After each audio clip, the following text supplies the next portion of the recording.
Hey everyone, how's it going? I have my Celine Dion Courage shirt on. This is from her tour a few years ago before she came out with stiff person syndrome.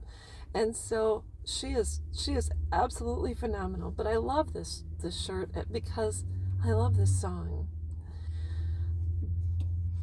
This actually has given me the courage to give other people a bit of advice if they are facing situations where they are receiving unwanted attention, whether you're male, female, young or old.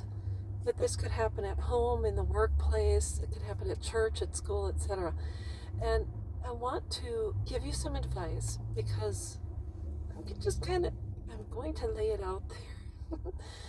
Years ago, when I was in grade school and high school, I was kind of bullied. So I never really thought much of myself. Honestly, I really didn't. And so when I left home and joined the military, I started to get a lot of attention. I don't know why, but people took a liking to me, and it was not just men, but women as well. So I was kind of exposed after the age of 19 to some situations that were no bueno. So back then, this would have been 1989. We didn't have cell phones or laptops or tablets or anything like that. We didn't have hidden cameras or anything to record or expose someone for their behaviors. So back then, when I was being harassed, you kind of just had to take it. I always worked in male dominated type arenas. So I was always told this is just the way men talk and you have to fall in line. It was always their world, not our world. And so when I joined the military, I went from basic to AIT. I was harassed in both arenas onto active duty. And I worked at Troop Medical Clinic number 3, way back when. My title was Medical Specialist 91 Alpha 10. I was stationed at Fort Lewis, Washington, and my barracks and the unit I was in was the HHC 9th Cavalry Brigade. So I remember, being working, and it was females were the minority back then. And so even at my TMC, the Troop Medical Clinic, I worked predominantly with males, and we all got along really well, white, black, Hispanic, etc. And lo and behold, in the barracks on the second floor, half were females, half males. And it was an open concept, like living in an apartment building. So females had one end, males had the other, and we had our own bathroom, they had theirs. And so in the females' bathroom, when you walked in, on the left were the stalls, the toilet stalls, on the right were the sinks. And when you walked down along the sinks and walked to the right, there was an area opposite the wall of the sinks. There were 2 showers, and they were open showers with a wall between them. And so one day I was taking a shower, washing that soap right out of my hair. I turned around and looked, and one of the male medics was watching me take a shower. Well, I ran around that wall and I started screaming, and I said, "Get the F out," and he started laughing, and lo and behold, he finally sauntered out.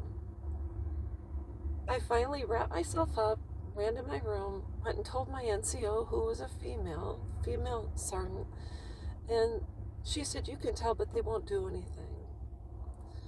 I went to the first sergeant and the CO. Now, our first sergeant was white, our CO was black, and the man that had watched me take a shower, he was black as well. I told, and they didn't do anything about it. In fact, not too long after, he got an honorable discharge, then left the military. I knew after that they would never take me seriously. I went on and was subjected to additional harassment where the CQ, which charge of quarters, was always an E4 on up. A couple of them had the master keys to all the rooms, and I had multiple men enter my barracks room without my consent. I told them to leave. A majority of them did, and one that did not went on to rape me. So it's imperative, if you are harassed or being targeted, that you write it down. I don't care if you hide a camera at work, if you hide your phone, you put one of those recorders in your pocket. You need evidence, because I'm letting you know that most workplaces will retaliate, even if it's against the law. You will face retaliation. When I was harassed subsequent to that in a different workplace, and I told, it was hell. It was a nightmare.